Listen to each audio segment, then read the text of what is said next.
Referring to such people, the highbrow Quraysh aristocrats used repeatedly to ask the Prophet, PBUH, with jest and scorn, Allah has favored from amongst us? Al-Quran 6:53. And Allah said, does not Allah know best those who are grateful? Al-Quran 6:53. The wicked used to laugh at the righteous in many ways. They would inwardly laugh at their faith, because they felt themselves so superior. In public places, when the righteous passed, they used to insult and wink at them. In their own houses, they would run them down. Whenever and wherever they saw them, they reproached and called them fools who had lost their way. In the hereafter, all these tricks and falsehoods will be shown for what they are, and the tables will be reversed.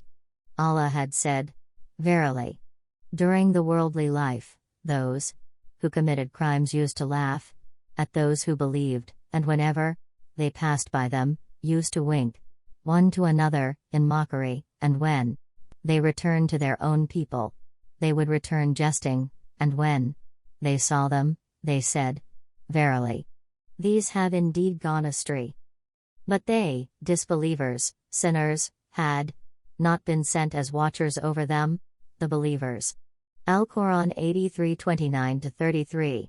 2. Distorting Muhammad's teachings, evoking ambiguities, circulating false propaganda, forging groundless allegations concerning his doctrines, person and character, and going to excess in such a manner in order to screen off any scope of sound contemplation from the public.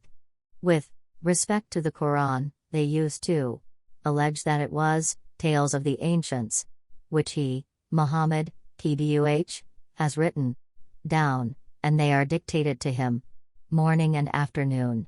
Al-Quran 25:5. The iniquitous went on ceaselessly, inculcating in people's ears that the Quran was not a true revelation. This, the Quran, is nothing but a lie that he, Muhammad, PBUH, has invented, and others have helped him at it. Al-Quran 25:4. The wicked would also attribute to men of Allah just such motives and springs of action as they themselves would be guilty of in such circumstances.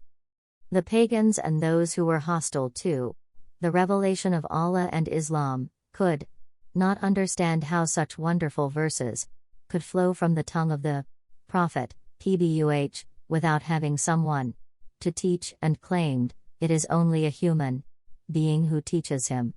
Al-Quran 16:103. They also raised another baseless and superficial objection. Why does this messenger, Muhammad, PBUH, eat food and walk about in the markets like ourselves? Al-Quran 25:7. They were sadly ignorant and painfully at fault, for they could not perceive that a teacher for mankind is one who shares their nature, mingles in their life, is acquainted with their doings, and sympathizes with their joys and sorrows.